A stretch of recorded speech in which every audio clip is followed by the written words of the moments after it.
L'incroyance est une chose souvent annoncée comme propre à un temps particulier ou comme quelque chose de nouveau à notre époque. Pourtant, ce n'est pas une chose récente.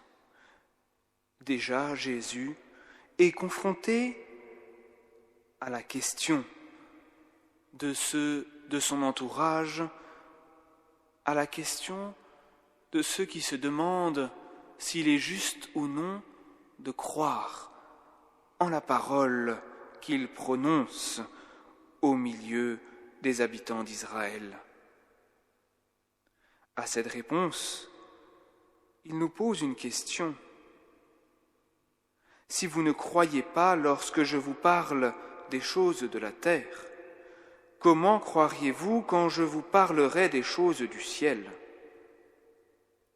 En effet, l'incroyance est de tous les temps, ou bien on accepte la parole de Dieu, même si on ne comprend pas tout, ou bien on s'enlise dans le refus et on cherche à tout comprendre, à tout saisir par nous-mêmes. Comment croire le Christ lorsqu'il nous parle, surtout si nous ne croyons même pas sa parole lorsqu'il nous parle des choses toutes simples de la terre. Car à Nicodème, la première chose qu'il enseigne n'est pas une histoire céleste, mais la question du vent, du courant d'air. Personne ne sait d'où il vient ni où il va. Et Nicodème se demande comment cela peut-il se faire. Il reste aux questions physiques qu'on a aujourd'hui plus analysées, et il ne comprend même pas cette question terre à terre. Alors Jésus le renvoie à lui-même. Si tu ne comprends pas les choses terrestres, si tu ne fais pas confiance dans ma parole pour les choses terrestres, comment pourras-tu comprendre les choses du ciel ? Car un maître comme Nicodème qui enseigne en Israël, ne devrait-il pas connaître ces choses-là, ces choses physiques ? Bien sûr que oui. Pourtant, il est amené, appelé, invité à s'abaisser, à renoncer à tout saisir et à reconnaître que même pour un savant comme lui, tout n'est pas saisissable, toutes les choses de la terre ne sont pas saisissables, combien plus les réalités divines et célestes sont insaisissables. Les scientifiques d'aujourd'hui ont à faire le même pas, et nous-mêmes, à notre propre niveau, nous avons à faire le même pas.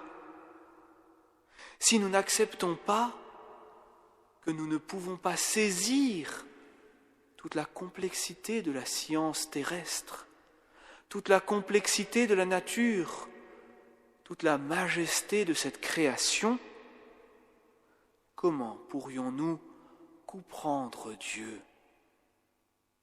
Car notre intelligence est une créature, tout comme les virus, tout comme les choses de la terre. Nous ne pouvons pas les saisir en entier. De même, nous ne pouvons pas saisir le mystère de Dieu dans son ensemble. Car ce qui vient de la terre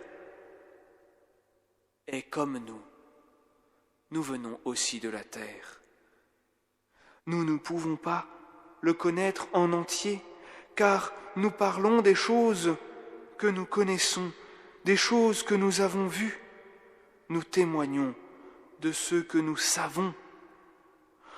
Or, nous ne pouvons pas tout savoir, ni tout savoir des choses de la terre, et encore moins tout savoir des choses de Dieu, vu que Dieu lui-même est notre Créateur, qu'il nous dépasse, qu'il est le Créateur de toutes choses. Saisir Dieu serait être au-dessus de Dieu. Saisir toute la science des choses de la terre serait être au-dessus du Créateur de toute la terre, donc au-dessus de Dieu. Seul Dieu comprend en lui-même, saisit, maîtrise toutes les sciences terrestres, les sciences expérimentales, les sciences mathématiques et médicales, car lui seul en est le Créateur. Nous-mêmes, nous en faisons les découvertes jour après jour. Nous sommes donc invités à faire confiance en cette parole divine qui nous enseigne ce que sont les réalités divines, ce que sont les réalités de la terre. C'est cela, faire confiance, et le pas de la foi vient avec. C'est faire confiance en cette parole de Dieu qui a pris chair, le Christ Jésus. Car la foi n'est pas tout comprendre, mais c'est regarder avec les yeux du Christ, regarder l'homme et la création avec les yeux du Christ, ses yeux de miséricorde et de confiance, ses yeux qui posent sur nous un regard créateur. Créateur par le pardon et la confiance dans notre capacité à recevoir ce regard d'amour. Il nous faut donc accepter d'être regardé par le Christ, d'être regardé par Dieu, non pas comme quelqu'un qui a tout compris, tout vu et qui sait tout, mais comme l'humble sage qui sait que toute découverte est d'abord découverte, qu'il ne sait pas tout. Oui, comme le disait saint Anselme, il ne faut pas comprendre pour croire, mais il nous faut croire pour comprendre, faire confiance dans le Créateur pour comprendre ce qu'il est, ce qu'il fait, ce que nous sommes. Puissions-nous, par l'intercession de ce saint évêque, de ce saint pasteur, avoir une foi renouvelée au cœur de notre épreuve,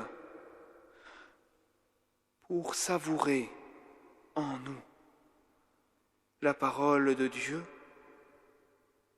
qui nous fait découvrir l'amour et la vérité de Dieu notre Père. Amen.